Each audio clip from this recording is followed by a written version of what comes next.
This is one of only 4 New South Wales rounds in the 13-round series, one of only 5 rounds where it's a single race format. There's a lot on the line, and going on form, lap times, and the fickle weather, it is going to be very hard to make a confident prediction here as we look at the numbers that matter.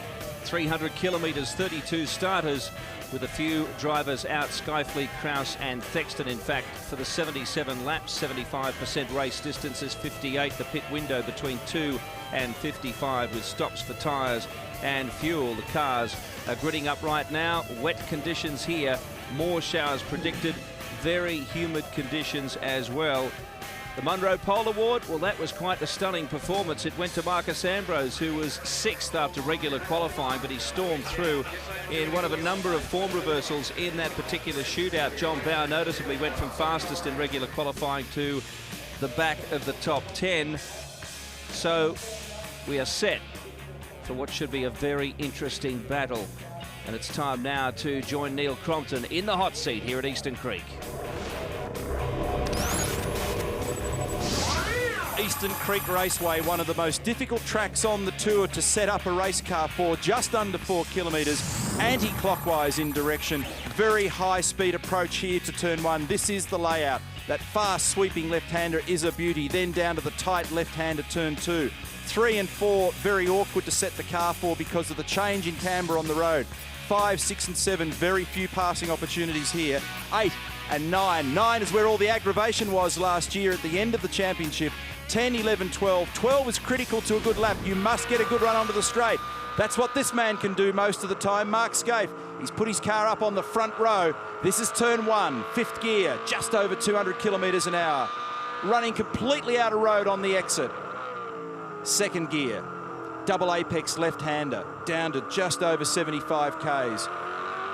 Gently apply the throttle. 3rd, then 4th. It's a short shift to avoid the oversteer that can creep in here through turn 3.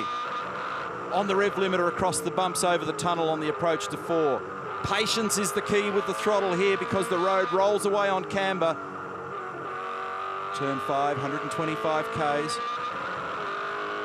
Gets across the ripple strip there and grabs 4th gear on the run to 6 and 7. Very awkward. See how dirty it is offline?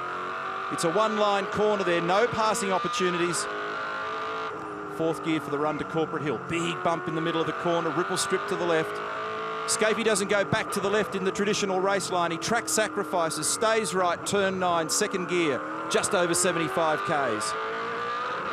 3rd gear, flat shifting, maximising performance on the rev limiter on the run up towards 10 and 11. Again, another corner where you move right before you turn left.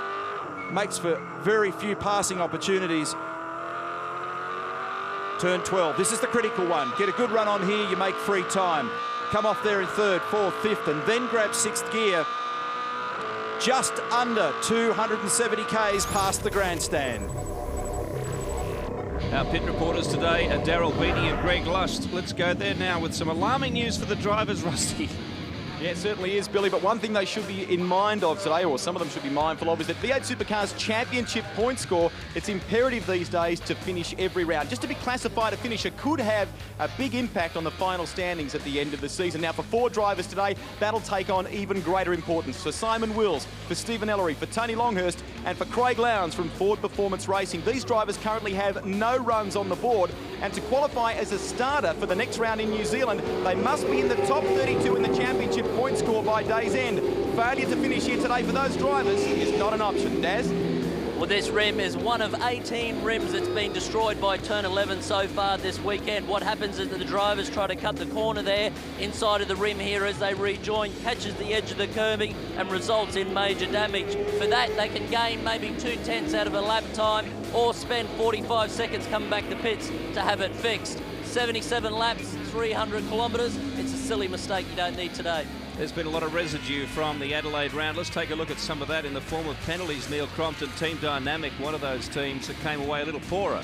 Yes, an infringement with their fire marshal. John Bowe copped a couple of penalties too. 2 drive-throughs, 1 for a driving infringement, another for speeding in pit lane. And this was the most talked about incident, turn 8, between Cam McConville and Paul Dumbrell. involving Stevie Johnson, Brad Jones and a host of others. The ultimate result there was that Dumbrell was fined $10,000 and lost 75 championship points, but on appeal midweek following the race, that appeal was upheld and those penalties were overturned. So Paul Dumbrell takes his place today with all of his points intact. Here is the starting order. Marcus Ambrose on pole by a tiny fraction from Mark Scaife. Stevie Richards, a tremendous job again this weekend for position 3, and Jason Bright in position 4 in the PWR Holden. He's knocking on the door, Richo. Todd Kelly, a big improvement from his starting position in Adelaide. Ditto Scaife, of course. Russell Ingall right up there, has been across the weekend. Morris and Wills on row 4. Further back, Paul Radisich and John Bowe, 9 and 10. Bowie was unlucky. He was on a great lap and got it all wrong at turn 2. His qualifying was awesome, 1:31.8 he did. Max Wilson 11 and Greg Murphy with an engine change this morning, position 12. Wheel, a little disappointed with that starting position, but he's pretty happy with the car. Glenn Seaton on row 7 as well, and Craig Lowndes, his Ford Performance Racing teammate, not far behind him. Garth Tander back with him. And those FPR cars really battled in the wet in the warm-up this morning. We'll see whether their changes have helped them. It's Kelly, Baird, Bargwanna and Richards, positions 17 through 20. Then Luff, Jones, Dumbrell, and the man who copped all the carnage in Adelaide, Cameron McConville. Mark Winterbottom, David Bernard, who's had some pace this weekend with the new engineer Ian Walburn. Stevie Johnson battling with the Shell car to get a happy setup, and Steve Ellery down in position 28. There's certainly some good guys through towards the back of the field. Anthony Tratt, Mark Porter, Tony Longhurst, who now has the VX Commodore on that team. He's swapped with Paul Dumbrell, whose performance Larry Perkins deemed worthy of the newer car. That VY should be coming along in a couple of months for Tony if everything goes to plan. And this motor race last year dominated by Marcus Ambrose. The Ford 1-2-3 in the final round of the championship. And Marcus has continued that wonderful form this weekend. And indeed, his teammate Russell Ingall wasn't out of the top 3 in the first couple of practice sessions. Now, interesting, Billy, even though Russell didn't end up with the best of qualifying performances, they were again quick in the warm-up this morning. This motor race will start behind the safety car we hear from race control, and these are the pictures provided by the onboard cameras today, and you can see how tough it is to see out of these cars. We will start motor racing next time round on board with Greg Murphy. See the filaments in the screen. The screens are heated in a V8 supercar. Stevie Johnson with the Dick Johnson Racing Shell Helix Ford Falcon. A long, wide sweep of the screen with these windscreen wiper mechanisms on these cars. Stevie Richards, who did a great job in qualifying yesterday, and that's the view from above looking into his office today. And he's one that's tipped to do pretty well in these conditions. He often runs well in enduro racing, and this is a long, hard race. Russell Ingall. Strong start on Saturday in Adelaide, DNF on Sunday. And that's as good as the view's going to get. It'll only deteriorate from there in about 60 seconds from now. And here's the man on pole position, Marcus Ambrose. Holden's had 7 round wins here to Ford's 4, and all those wins came from the Holden Racing team. They also hold qualifying and lap records. That man, in fact. But Marcus Ambrose, the car directly in front of him, has produced the race pace. You see the lights are off on the safety car. We'll be racing very soon. The safety car will enter pit lane, and we will have a rolling start here. We need to pay particular attention to turn 2 because there'll be people that go for a dive down there. The tyres will be cold. The mines will be hot as they try and make gains. We are set to go racing. Round 2 of the championship, and Marcus Ambrose leads the field. Mark Scaife, Stevie Richards, and then it's just a plume of spray through turn 1. Well, you just don't want to be back there. It sounds like stating the obvious, but Ambrose being up the front in Adelaide was so important, but especially after the first round of pit stops where the leader can be placed back in the race, in traffic. That is the danger point. Marcus said that being away from all that carnage before, lots of positional changes, it seems, a little further back in the field. Tratt there under attack. The Cat Falcon from Ford Performance Racing also in the battle. Lowndes was looking to make a move down the inside of Glenn Seaton, but couldn't get it done. This is turn 4. Look at this. Attacking also here from the better electrical cars. They tend to race together, don't they, Neil? They were together in Adelaide. Radisich in AA, Wilson in AAA. They're separated by 1 position here. Scaife's going with Ambrose. You'll find that in these conditions, Bill, people look for all kinds of odd bits of real estate, not aren't necessarily in tune with the normal racing line. They're looking for bits of the circuit that have got more grip, maybe with not as much wear across the road. So on the outside of the circuit, there's often a little bit more abrasion available, a little bit more grip.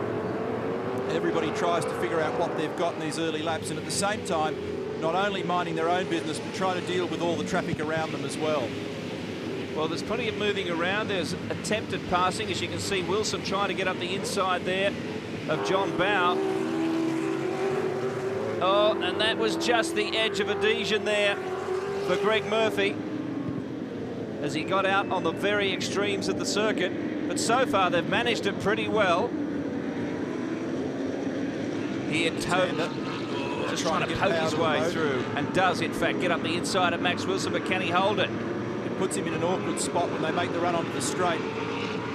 Tighter turn radius delays his departure from the corner. Well, here's the drag race down the main straight, Radicic versus Bowe, and Radicic getting cleanly ahead of him. 1 minute 50.3 for Ambrose. He's got a 0.9 margin over Scaife at the end of that lap. Scaife's was a 151.3, and look at the visibility back in this field. Well, that was interesting because you can see Radicic got a length or two ahead of Bowe, but Bowe actually beat him into the corner, and again we see them coming together. It was Tander and Wilson side to side into turn 2. And they're still at it, by the way. Tander in between those two better electrical cars, giving him no end of trouble. There's been a drive-through penalty handed down to Stephen Johnson. So a weekend which has involved an engine change already early in the weekend. Just seems to be up and down for him. And different people will find that their cars have got different strengths and weaknesses compared with their dry setup. So it will take some time for this field to shake itself out into the current natural order. Let's go down to Greg. Neil, it's good that common sense has prevailed. I guess that's what the drivers will be thinking right about now. There was a congregation of Holden drivers just prior to the commencement of this race. Jason Bright, Mark Scaife and Greg Murphy, they were not happy about the prospect of a standing start. Thankfully, just minutes before we kicked off here, the officials decided to start it under the safety car. Well, it's Kelly versus Bowe going on up here. This is Tander versus Radicic. Murphy's buying into it. Wilson's drifted back. Those two better electrical cars, which were up near the top 10, have fallen down the order a little bit. As the shuffle continues, visibility must be absolutely horrendous, Neil, in some of those scraps. We're in the middle of a bunch of cars. Under brakes here, nose to tail, and Murphy is just desperate to get away from this sandwich. I mentioned earlier that they did an engine change on Greg's car this morning. He's got a pretty good run here coming off turn 12 and sneaks down the inside of Radicic, the two Kiwis side by side. Nothing wrong with the top speed of the Ford as he ranges up on the outside into turn 1. And Tander continues progress. So his car looks pretty handsome in the wet at the moment, but there are a few of them drifting backwards. The 888 cars don't look particularly happy in these conditions at the moment. That's them just behind Murphy at the moment as they go down to 2. Well, it was the same story we saw with Bowe. Radicic was able to put his nose in front, but was beaten to the corner on both occasions in those two drag races. Ambrose leads the field by 3/10 over Scaife. Stephen Richards is third. Yeah, Mark's closed that gap now, Bill. His last lap was a 49.7 now that he's generated a little bit of warmth into the tyres, and it would only be a fraction.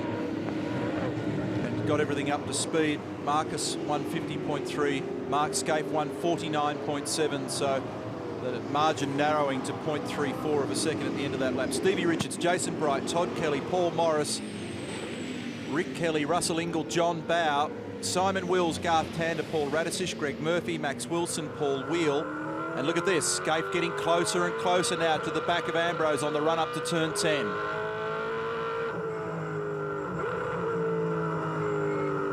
Let's have a listen.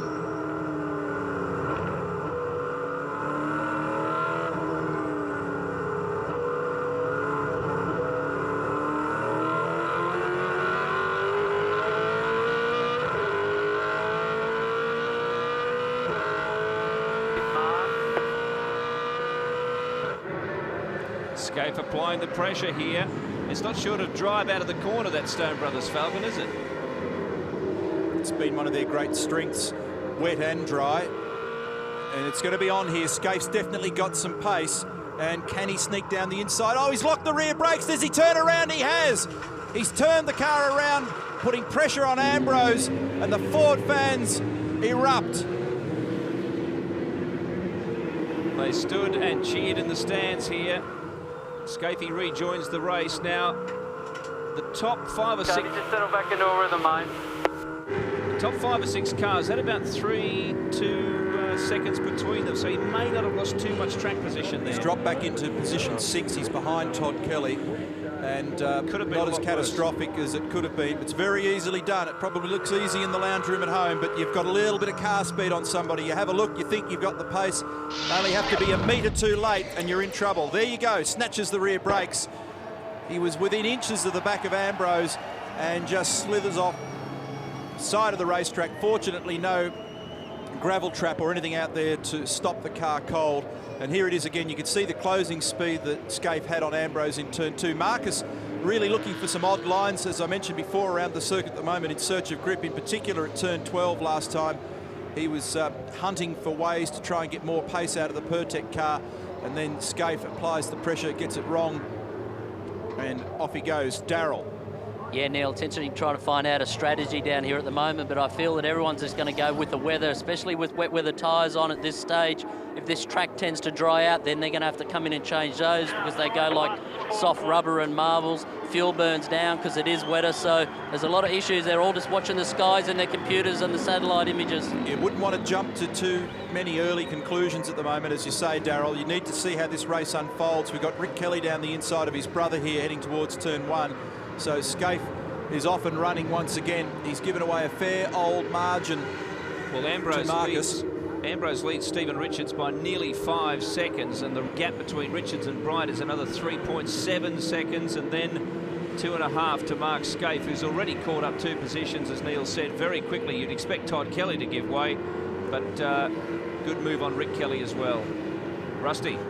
Really, one thing a number of the teams will have taken into account prior to the start of this race is the calibration of their 40-kilometre-an-hour pit lane speed limiter. Now, to the naked eye, it might not look like a great deal of difference between the wet weather tyre, which they're all running on out there on the track at the moment, and this dry. But the rolling circumference of the wet weather tyre is actually greater or higher by 14.5 millimetres, so it can actually throw out the 40k/an-hour pit lane speed limiter. They'll have adjusted that so that when they come trundling here through pit lane, they don't cop a pit lane speed limit penalty. Ellery in the wall. Thanks, Greg.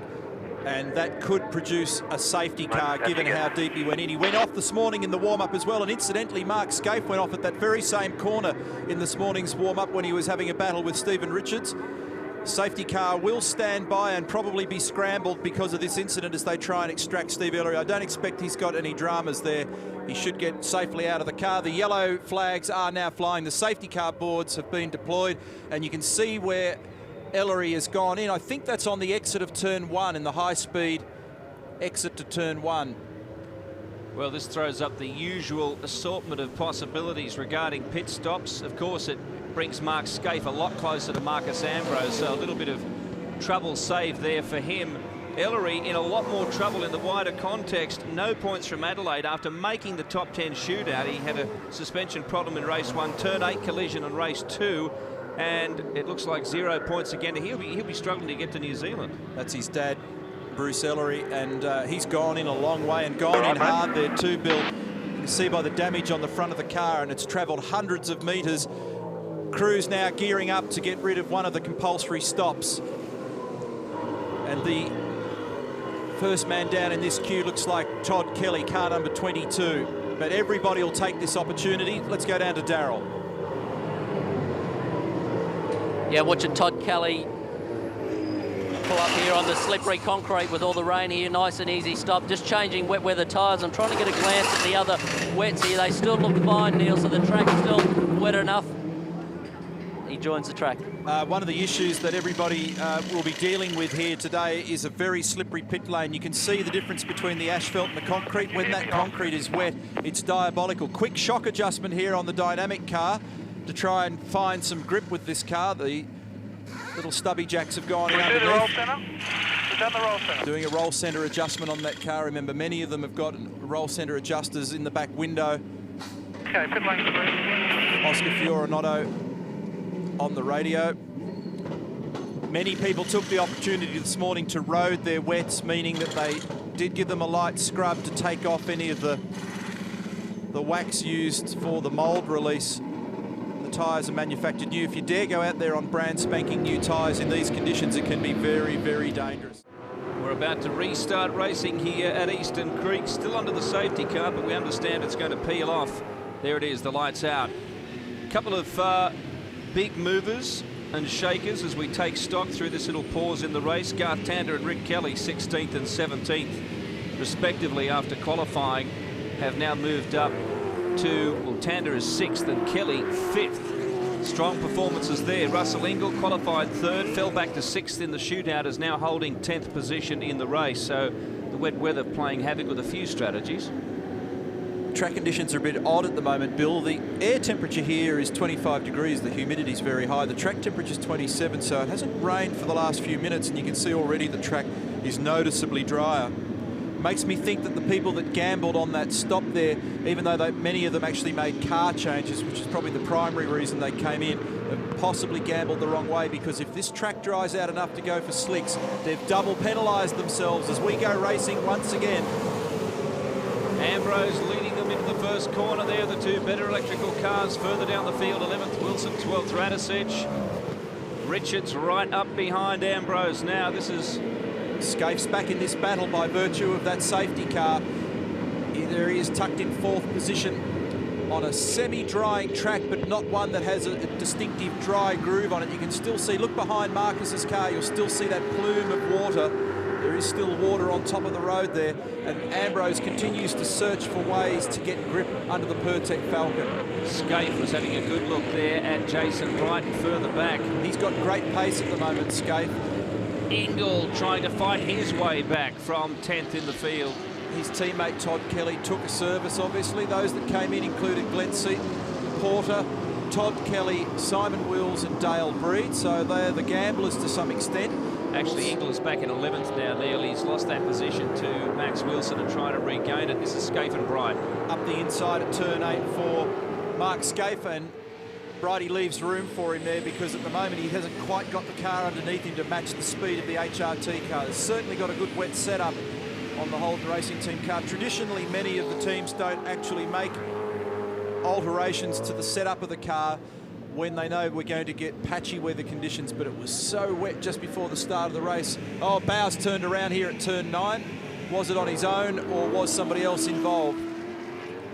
But it was so wet just before the start of this race that many people were making last-minute spring changes, and that might be the answer. Murphy with front left damage on the Kmart car. Did he have any contact with John Bauer, or is that an unrelated thing? We'll see shortly. We'll do our full tyre stop, and clear the left front guard, clear the left front guard. Rob Crawford on the radio for Kmart. Gonna do one more. How bad is it? How bad? That's Murphy in the background. Dumbrell looking down the inside. Tyre. How's the steering?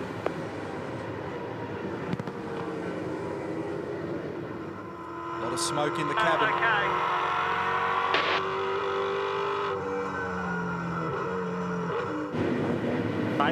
Stay for the minute, stay out for the minute. We'll just look on the TV at the rubbing.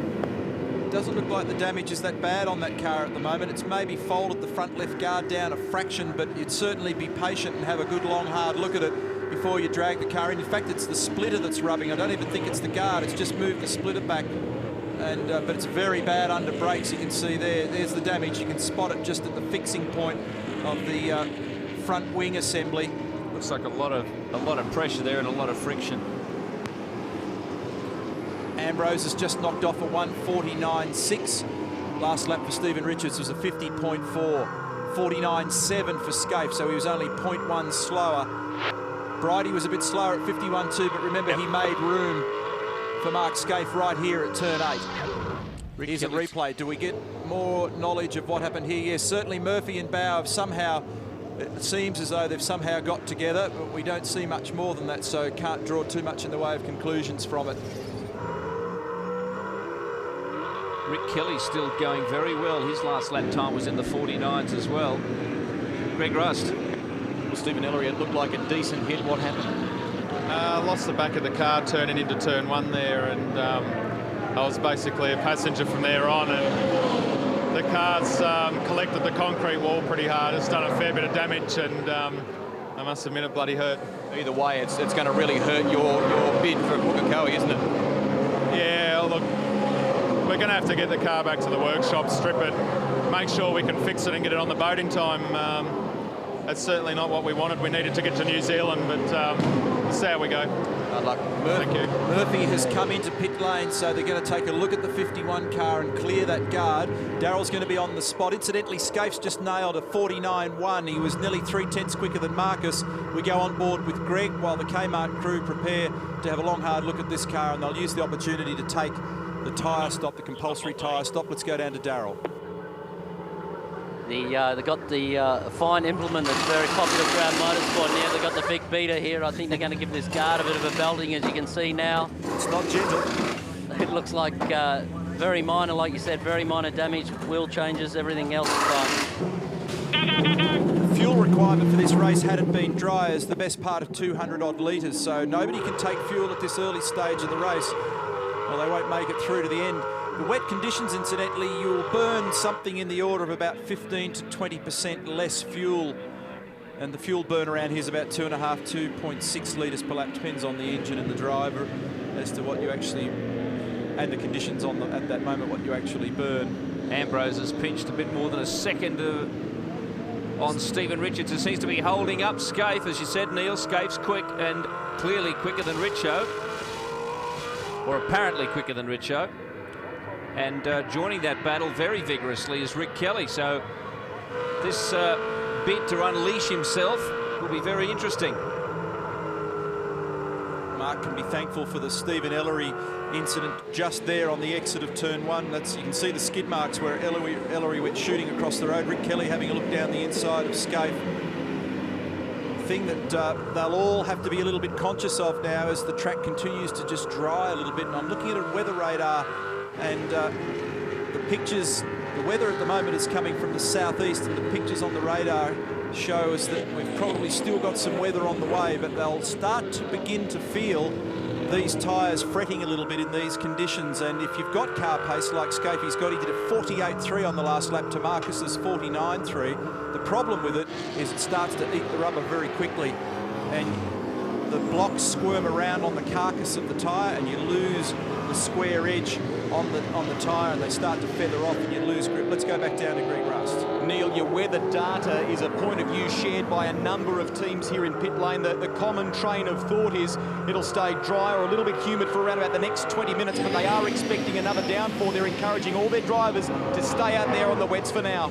Richards a little wide at turn 9. Kelly bothering the back of Scaife. He's got pace in that Kmart car at the moment.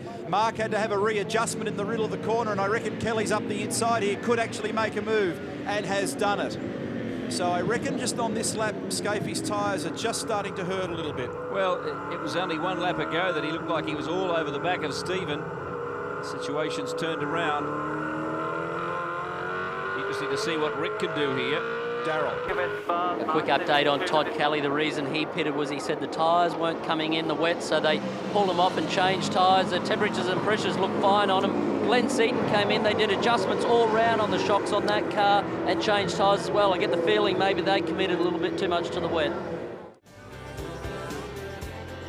Now here is Stephen Richards finally coming in, and this is going to create yet another shuffle through the order. Richo had a lead of about 25 seconds over the next car. The big question is, could he get out?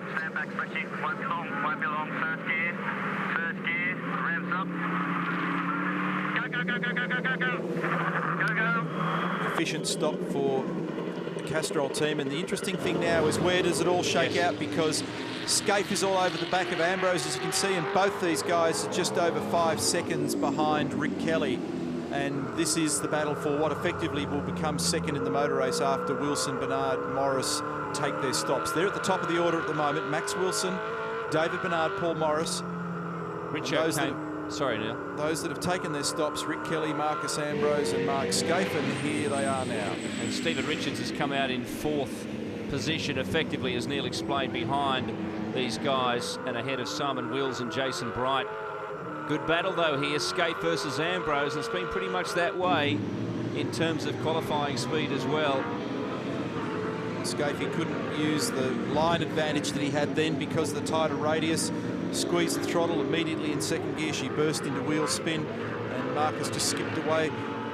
It's very difficult to explain how judicious you have to be with the throttle in these situations, Billy. You could, on the slow corners in second gear, you've just got to squeeze down so gently and sense where you're going to get the wheel spin, and just stay 1 millimetre shy of it and try and become your own organic traction control. Just ease the throttle. Oh, Scapes crossed up big time in turn 1 there, but it's given him track position on the inside down to 2, but he lost too much ground in the way that all unfolded for him. But right in the middle of the corner, the rear of the car unloaded then, because he was already thinking about trying to get down the inside for turn 2, and she had the big drift on him. It was all rally car stuff through there. So it looks like Wilson, is it, coming in for his stop? Yes. Bernard's the leader, Morris is second, Rick Kelly third, Max Wilson dropping down the order, and Bernard and Morris will ultimately take their stops, and that'll reveal these guys in second and third. Scapes got pace in some places, but not quite enough to get the job done in a few spots. Neil, just noticing with a couple of the fuel stops, Max Wilson then took on 15.6 seconds worth of fuel, but crucially, they filled, the Triple Eight team filled that car back to the top, so I'm wondering if they're wanting to get that extra weight over the back wheels in these wet conditions. Good point, Greg, and a lot of the time, even though we know that carrying weight doesn't help race cars, in these wet conditions, often you can get a time yield with a little bit of weight over the rear. Beautiful shot here. Escapes pressure on Ambrose. Green boxes show you how much time Scapes been taking off Ambrose in the last 4 laps, and we can see it because it's manifesting itself in the red and white car just molesting the back of car number 4 at the moment. Oh, Marcus ran wide. Scapey tries to grab the opportunity and gets up the inside. Ford and Holden fans are on their toes here in the grandstand, but Marcus comes back. He finds grip in an extraordinary place and actually grabs the initiative again. Great motor racing. That was, and how he regained it on the outside of the circuit was breathtaking, really, in the conditions. Marcus slipped off the road on the exit 11. He put the 2 right-hand side tyres just briefly across the concrete and onto the gravel, and Mark saw it, recognised it, grabbed the throttle, and the back of his car snapped as he tried to take advantage, and side by side it was through 12. Marcus back on the job again. This is turn 3. Gee, they're absolutely wrestling these cars. The mental application required to tippy-toe these 1.5-ton vehicles with fuel and driver on board. It's a huge task. Paul Morris mixed up in this as well. Well, Paul's got to realise these guys... Down the inside goes Scapes. Got him. And that was... Here comes Ambrose. He comes back again on the exit of 5, but no. Scapey gets power to the road, and this time it's the Holden fans who've got something to cheer about. Well, you had to figure that Morris was somehow involved in that, in the sense that he gave Mark the opportunity to get that position, not intentionally, I might add. Both cars are strong and weaker in different spots around the track, so it's enabling both of them to have a go in different places. Scapes down the inside of Morris, half race distance, by the way. And look, Marcus has just dropped a bit of ground this time. I was just about to make that point, Neil. The qualifying times between these cars have been close, but it is really interesting, given the parity of the overall lap time, that they are strong in different places of the circuit. It makes for great racing. Morris yet to make his stop here. This is track position, so that's it's right. All fair, but... Put you in the light of the situation. Those are obviously the leaders. Rick Kelly's the leader of the race. Those of second and third, they've made their fuel stop ready. So Paul Sepranich just explaining the situation to Paul Morris, that he's in here because he's in the middle of the guys who are battling for second and third, and it's fair that he's in that battle, but he does have to make his stop. David Bernard is actually leading the race, yet to make his stop as well. Here's another look at it, Neil. It was a good move. He just managed to sneak up the inside between turns 4 and 5. As came off turn 4, the camber rolls there, and Mark just straight lined the car, went down the inside, and Marcus just slightly battling with that car. He's complained a little on the radio. Here's the 2 FPR vehicles nose to tail on the way into 1. 8th and 9th. They're struggling, aren't they? But they're battling away. Good effort, though, because getting some points. They were really unhappy after the warm-up. Neither of the cars were particularly strong. They were right down the bottom of the chart, like 27th and 8th or something like that. So they made a lot of changes to the cars before the start of the race, and it looks like it's yielded. So 8th and 9th, as you say. Good mates and having a real go. Jason Bright's in for his stop. Rubber for him. Glenn salvaged 69 points from Adelaide, but Craig, Greg Russ pointed out, picked up 0, so he needs a healthy score here. Jason has now gone through his second compulsory stop, so it'll be interesting to see where he ends up as Radicic comes in. Hold the steering straight. Pit lane is clear behind. Pit lane is clear behind. This is his second stop. Go, go, go, go, go. Now we have a few drivers who've made their second stops. Greg Rust. 11.6 seconds, Billy, for the tyre stop there. It took a little bit longer for the left front than perhaps Radicic would have liked. Some of them have been doing well beneath the 10s, obviously, in these wet conditions. So still some gains to be made with a quick stop. Scaife goes past Anthony Tratt now. We've got Bernard in front. Kelly and Scaife have made their first stops, then Morris. Now, Bernard and Morris have not made a stop at all. Ambrose, Richards and Wills, and Seaton and Lowndes and Tander and Wilson have made their first stops. Then Jason Bright in 12th position has made 2 stops. This is an interesting little battle here. Order of Australia for Sir Mark earlier this year, and it was his birthday on Saturday, 37 years of age. I haven't actually been able to give him a razz about the Sir Mark thing so far this year. I keep forgetting about it, but I've got to give him a touch-up for that. They lost an engine in this car on Friday, and they've made a good recovery this weekend. They came out of the blocks pretty quick.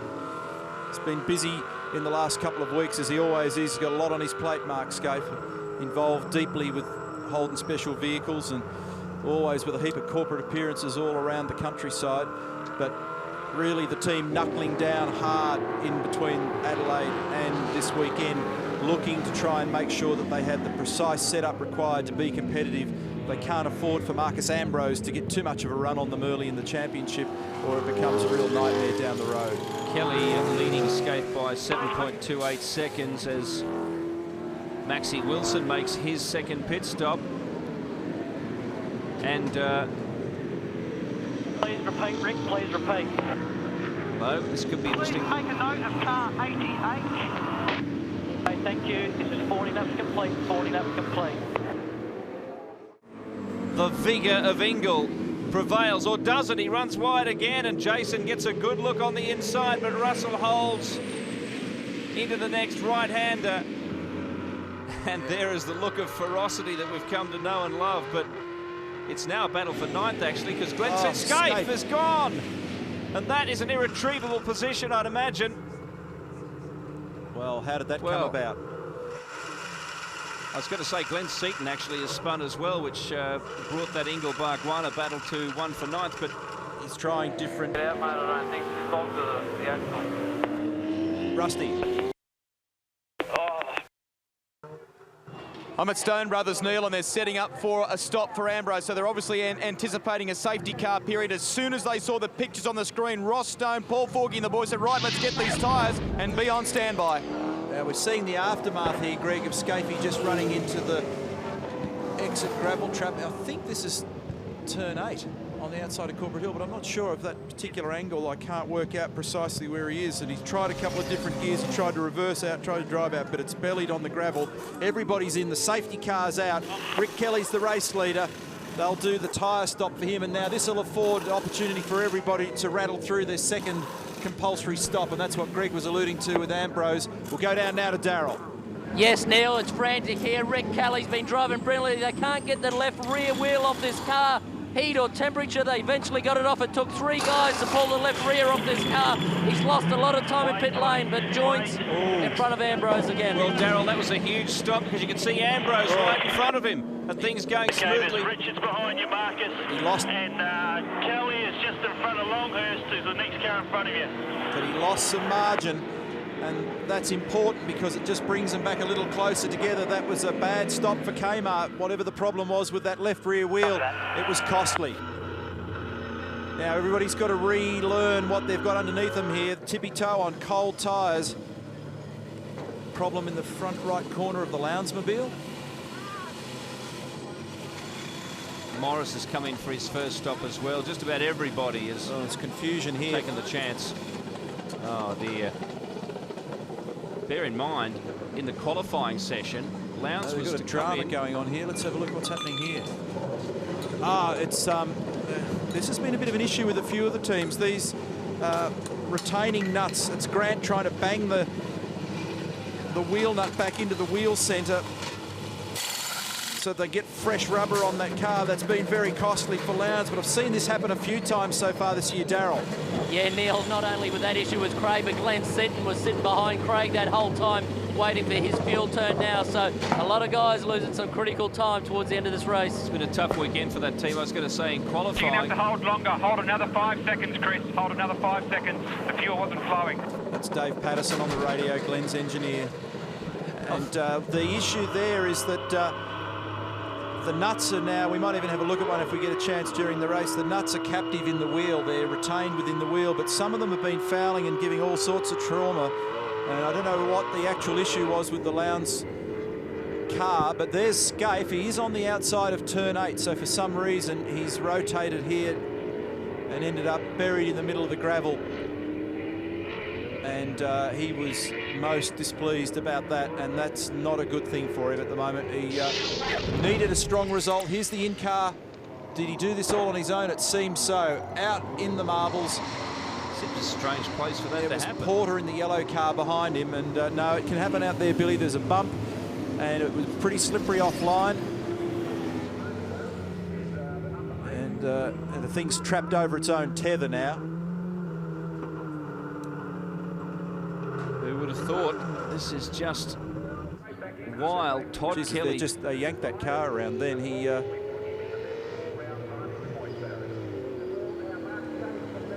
You're right now, mate. They're unhinged. You think one of the marshals there might have taken a tumble in that process?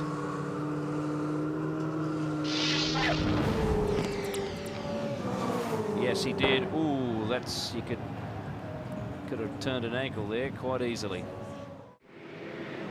Whether it was a consequence of squirming the car around to get heat in the tyres or he was accidentally touched, we don't know. But it's his birthday on Friday. Maybe it pays not to have a birthday if you're Brad Jones or Mark Scaife this close to a race meeting. It's a curse here at Eastern Creek, there's no doubt about that. I still haven't told you the Craig Lowndes story. It probably isn't that interesting anymore, but anyway, that team has been struggling all weekend, and I was going to say that at the end of qualifying they were supposed to bring him in for a fresh set of tyres, and they mistimed the whole thing and he never got back out again. So, but he also went out very late in that session for some reason, and it's just been a mess, hasn't it? It left the run until so late that they couldn't get onto the final set of tyres. Anyway, a lot of evidence there pointing to the fact that they don't want to think about this weekend for a long time to come. But we do have a heck of a race. Anthony Tratt there in the middle. Now look for Bradley Jones at the top of his screen. Car 21 now. Was there contact there? Who knows? It's impossible to tell from that angle, but Tratty's got a problem now. And has he had a spin, or is the thing has cut out? No, I believe he's had a spin down there at turn 7 and getting swamped by the pack. Now, Paul Wheels back out there after that mysterious trip to the garage in that car, and he was out of the car for a while. It looked like he was having a bit of a dust-up with his dad there at one point, so I don't know what that was all about. Scaife will never get back what he lost in that off, but he has rejoined the race to try and salvage some points, so that'll be interesting. Cameron McConville is at the head of this pack, but he's a lap down on the guys behind him. I think what may have happened in the Scaife incident, he was on the outside passing Mark Porter, and if you go wide enough there onto the real slippery stuff and you get offline across the slime and out in the bump, you're in no man's land, and I reckon that's what's happened with Scaife as now Ambrose goes down the inside of Longhurst. That's not for position. Bear in mind, in this reshuffle, where the safety car picked them up, that's Todd Kelly coming up there behind Ambrose, and that is in fact the battle for third that you're looking at there. And this is for position with Todd right behind Marcus. Still an unorthodox line for Marcus Ambrose through turn 3 there, just running a little wider than the natural line, just to try and pick up some additional grip. Darryl. Paul Wheels' car spent some time, as we know, in the garage during this race. Unfortunately, it made some good positions, but they are curious to what's gone on with that car. It had a soft pedal and it started going to the floor. They went right over the car. They were talking about knockoff with the pads, Neil. They can't really find a reason, but he's gone back out. Spent a bit of time, guys, just down at Stone Brothers Racing. Sorry, Neil, a quick stop by Russell Ingall for tyres, 7.6 seconds. But I had a word with Ross.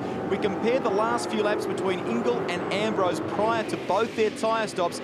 Russell didn't seem to be able to match the pace of Marcus, although it wasn't reflected in the lap times. The word from Ross Stone is that both guys were perhaps maybe a little too tough on their rear tyres during that dry spell we had, and it affected them when it got wet again.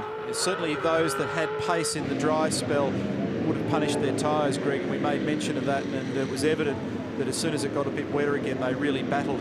When Darrell talks earlier about a soft pedal and talking about the brake pedal travelling through a longer travel phase than it might otherwise do, knock-off is where there's some run out in the disc rotor and it just vibrates, the brake pads and the pistons and the calipers rattle back, and the next time you go to grab the brake pedal it travels deep, and that can cause you all sorts of grief. Invariably end up with more rear brake than front, and if Wheel had that sort of drama going on in a wet race in awkward conditions, every reason to come to the pit. Now you would have noticed there as we spoke that Garth Tander picked up a position on Todd Kelly up to third.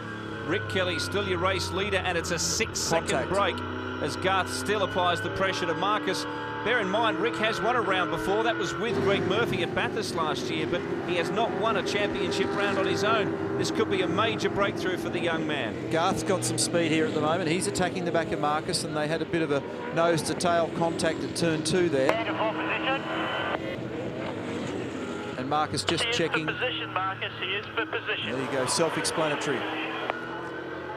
Again, as we saw in Adelaide, such a variation in the cycle of the pit stops there. At one stage, we had drivers out there as Gary Rogers watches with intent. He's had a heck of a couple of weeks. $200,000 worth of rebuild. He can still have a laugh. He probably saw his head on the screen. I think he's managed to sneak by here. Yes, he has. Yes, so Ambrose shuffled back to third. No, he hasn't, in fact. No, it's not. That was McConville we're looking at there, who's a lap down. He went out of view, and I thought the way that he dived to one side he might have been able to round him up, but Marcus is doing a great job of defending here. He's still got great car speed, but this little battle is very interesting. It's a perler. Kelly's still lurking up behind them too in car 22. Stevie Richards is only about a second further back. There he is behind Kelly. Not even that. Filthy offline. The car's just... Oh, see the slide on Tanders there. Mind you, there's been a lot of that today. Quick reminder, Bahrain Grand Prix.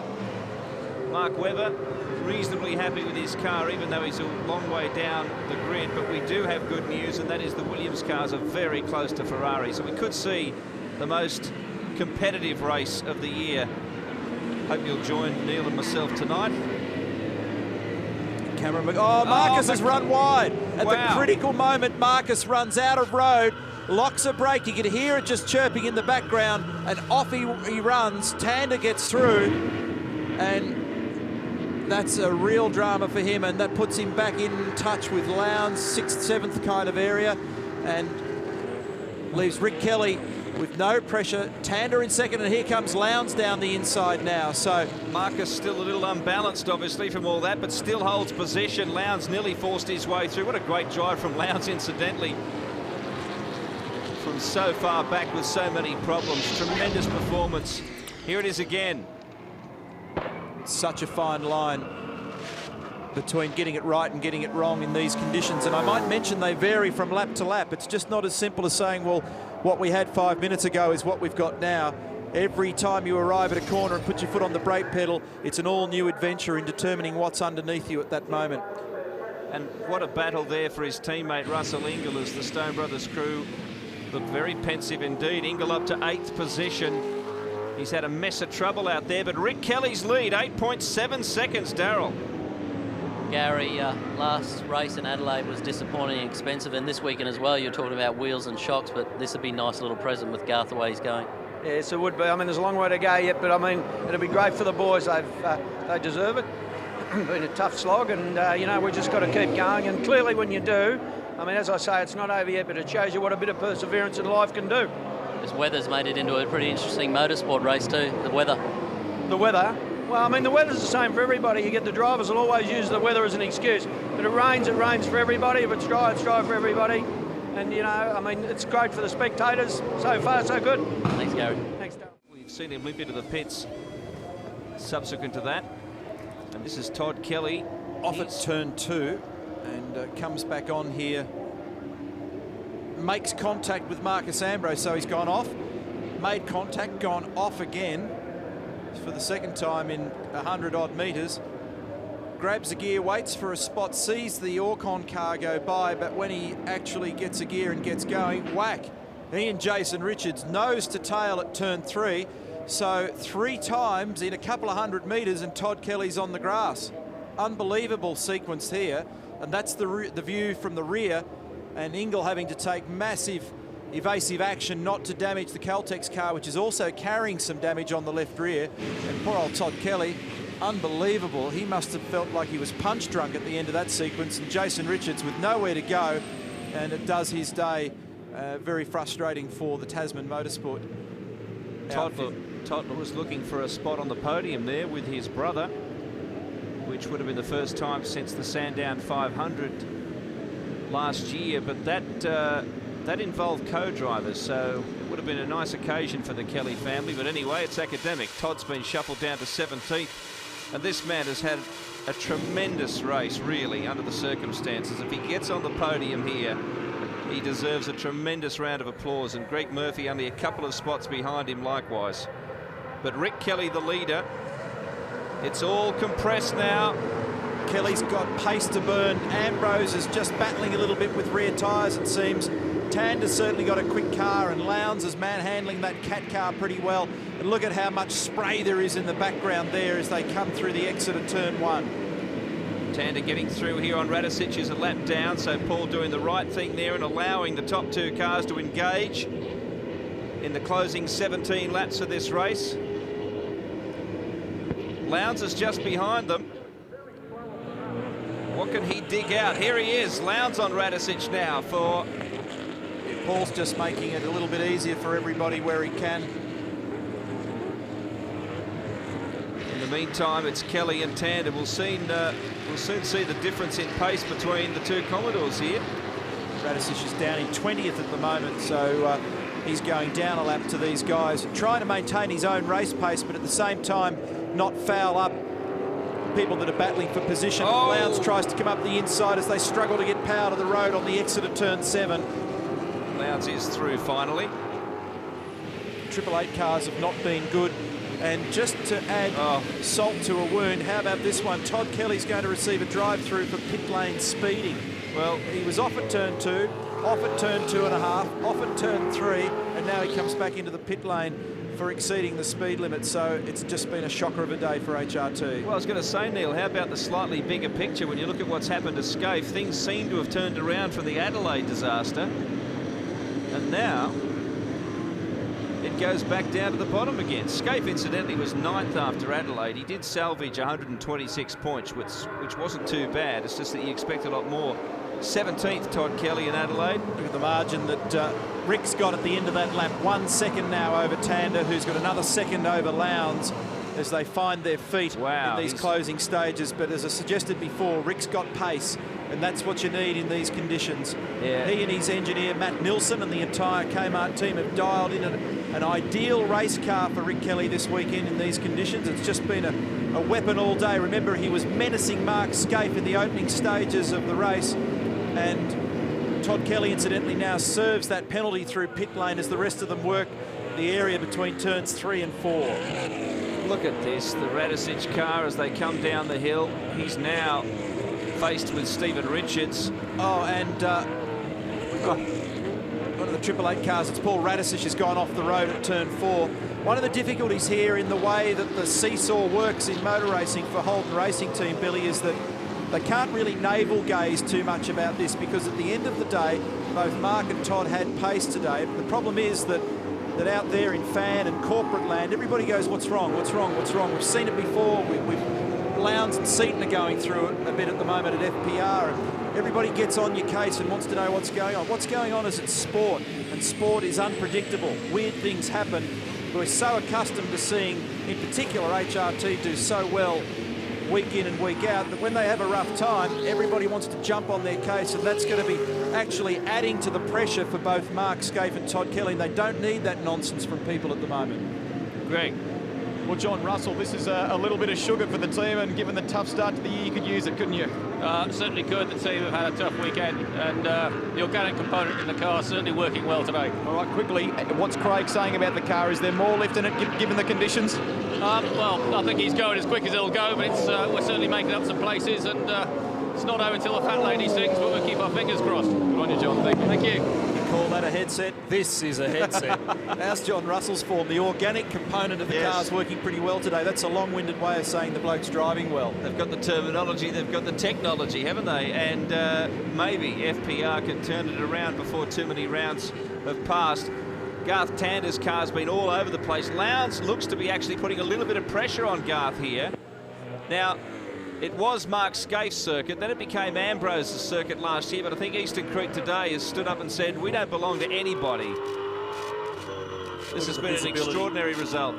Visibility's appalling in these conditions, Billy, and it's just so hard. Oh, Lowndes right on the limit of adhesion in the rear tyres, then off 5. There's been a lot of that in the latter stages. Radicic was plagued by it, and eventually it punted him off. Cam McConville's going to take a drive through for an overlap at the restart. This is why the thing snapped sideways there. Actually hooked over the ripple strip at turn 5 and ran along the edge of the concrete. Here's hoping he hasn't done any damage to the inside of the tyre carcass or the rim. There's a couple of spots there where it's level with the grass, but then there are some very sharp edges where the dirt drops away from the concrete, and that's actually knocked up a few rims this weekend, particularly on the Vallelunga curves. Stevie Richards is in touch here as well in 4th, although he just hasn't quite had the pace, there he is, that he had earlier in the day. So these heavier wet conditions are not favouring him quite so well at the moment, but he's in good shape championship-wise here because of his great performance in Adelaide just a couple of weeks ago. And remember that these guys, for example, had shockers in Adelaide, so while they're registering points, it's Richards that's consolidating them. On board again with Lowndes. Can he make a look down the inside here? Garth breaks late. Craig goes with him.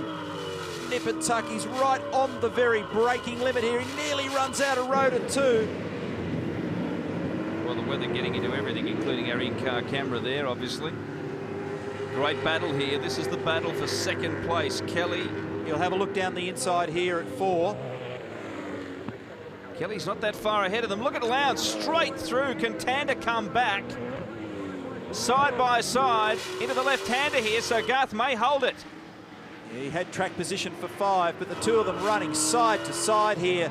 A great battle as they cross up on the exit of 5. Fantastic motor racing. Look at both of them searching for grip. Lowndes this time goes the wide line. Can he make it stick? Oh. He'll run out of road on the exit as Garth takes the initiative once again. Beautiful bit of drift there on Lowndes' car as he goes right to the edge. And again. If Lowndes can get by, he might have enough pace. Oh, he gives Tander a little tap and they get to turn 9. Backs out of it so as not to disadvantage him. Well, this is a tough battle and it's helping Rick Kelly. But, as Neil said, Craig looks very quick. If he can get by, he might have a little bit of pace to offer up a challenge to Rick Kelly, but Rick's not under pressure at the moment. The last time through the margin, 1.2 seconds in favour of the Kmart driver. There he is in the distance, disappearing down the straight as these two blokes argue over 2nd and 3rd, nose to tail. Let's see what sort of straight line speed they can produce here. Garth looks pretty good. 2.8 seconds this time for Rick Kelly over Tander. And Lowndes could not be closer. He's driving on his wits here at the moment. He's in the cotton wool behind that Valvoline car. It's so hard to see. He changes his mind and runs the high line. It puts him in an awkward spot when they get to 2. What he wants to do is get to the right-hand side of him so he's in a better position for turn 3. Can he make it work? No. He'll keep working at it. Time is on his side. They've got 64 laps in the bag. He'll just keep working away. Neither of them can afford a mistake. Both of them right at the limit of traction on their cars. Lowndes gets sideways in the puddles on the way to turn 4 and loses a car length or 2. He's a master at the old switchback, Craig Lowndes. If anyone can do it, he can. Managing Director of Ford Performance Racing, David Flint, who doesn't like to look at himself on television, and off he disappears. John Russell, Chief Engineer in the foreground, and there's the other man with a bit at stake here. Gary Rogers, the owner of the GRM team, the Valvoline Cummins Repco show. Don't worry, Gaz, they won't spend much of your money, these blokes. They got through a couple of $100 grand last time. I've got a feeling that might be in the back of David and Gary's minds, actually. It's just, this is great racing, but let's hope they can both finish. Stevie Richards, incidentally, another 2.5 seconds further back from this battle. There he is, top of your screen. Nothing can douse this performance. He's up the inside of Tander. He makes it stick, Neil. This bloke is unbelievable. He dived straight for the apex. He just straight lined the approach to turn 4, and he's just holding position barely at the moment over Tander. It is so slippery out there, and I'm looking out the commentary box window, Billy, and it's pouring, absolutely pouring at Eastern Creek at the moment. Hammering down. Lowndes out wide, it's a C. Look at that, when the track's that shiny, there is absolutely no grip available. Lowndes aquaplaning hugely on the run to turn 8. The car's almost out of control. The drivers will want safety car intervention. Careful, very careful. Well, we just heard there a message to Craig that John Russell, the team boss, is speaking to Tiga. There is talk about bringing the safety car out because, as Neil said, aquaplaning everywhere. There are puddles and pools on the circuit. Tander ranges up beside Lowndes, but contact. Two of them touched, and they're like speedboats out there. There's that much water coming out of the back of these things at the moment. The track is awash. It's an absolute nightmare out there at the moment, and Lowndes is holding on in second. That's Rick Kelly off in the distance, and the safety car is going to be deployed. The safety car will be deployed so they can hold station. Well, that brings Lowndes up to Kelly. So will this extraordinary battle go on? There are still 10 laps to go. Factor in, I don't know, a couple for the safety car. Well, this is an interesting one because if we get a restart,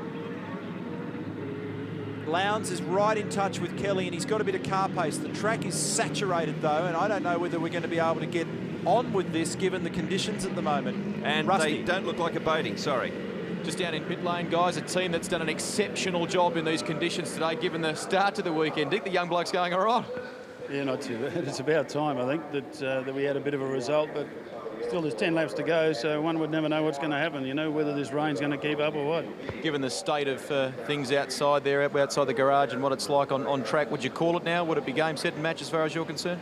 Well, obviously that's up to the race director, but at this point in time, you know, you certainly can't race in these sort of conditions because the tyres aren't even on the road, so it is pretty treacherous. I know she's not over yet, but it's a good boost for the team, isn't it? Well, I hope so. You know, let's wait and see how it ends up. Right, keep those fingers crossed, DJ. There's a few of them getting a boost at the moment because Lowndes, obviously, after a tough Adelaide, is on for a decent result.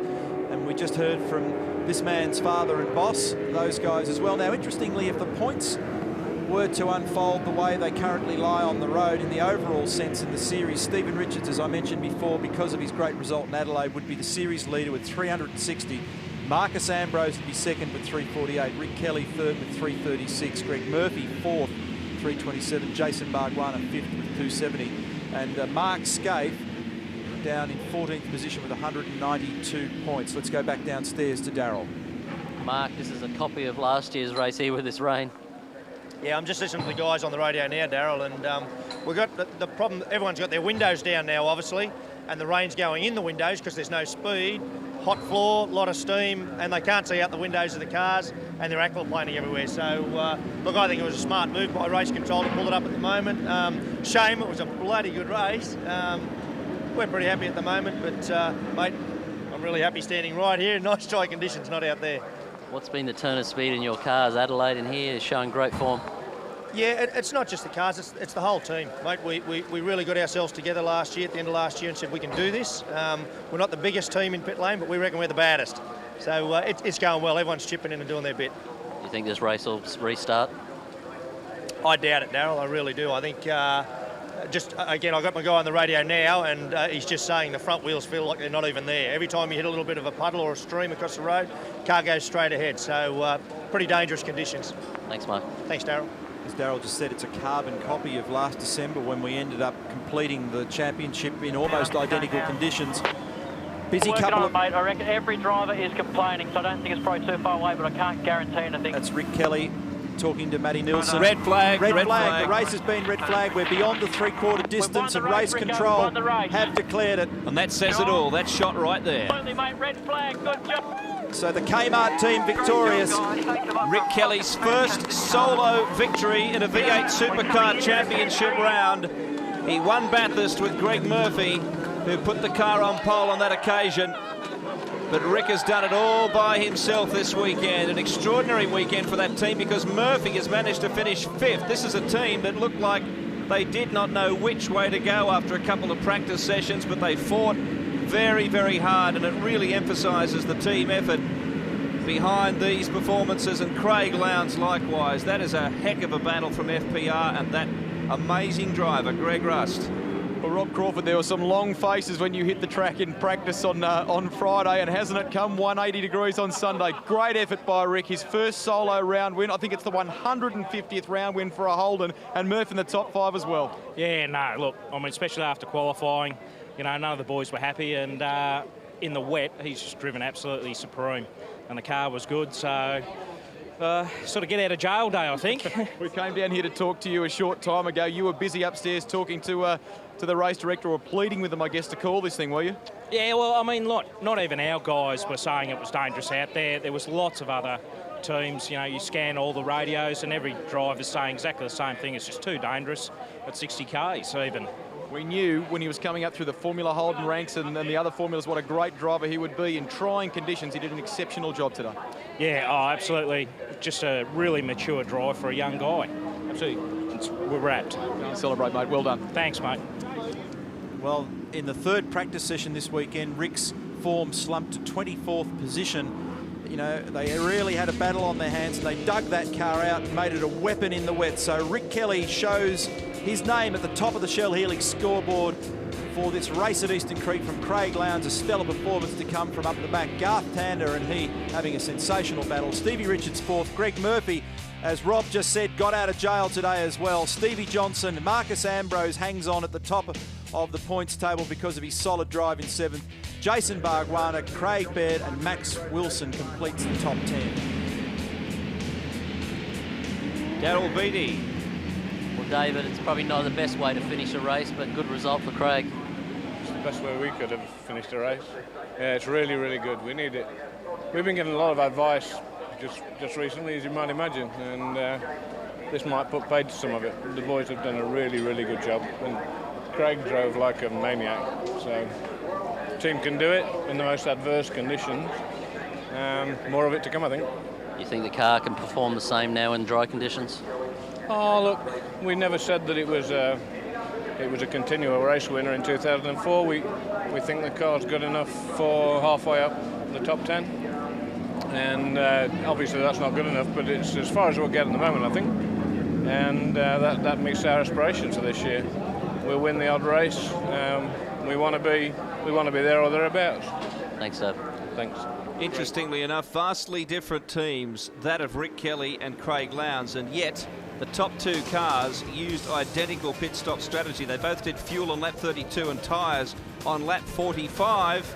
It worked this weekend at Eastern Creek.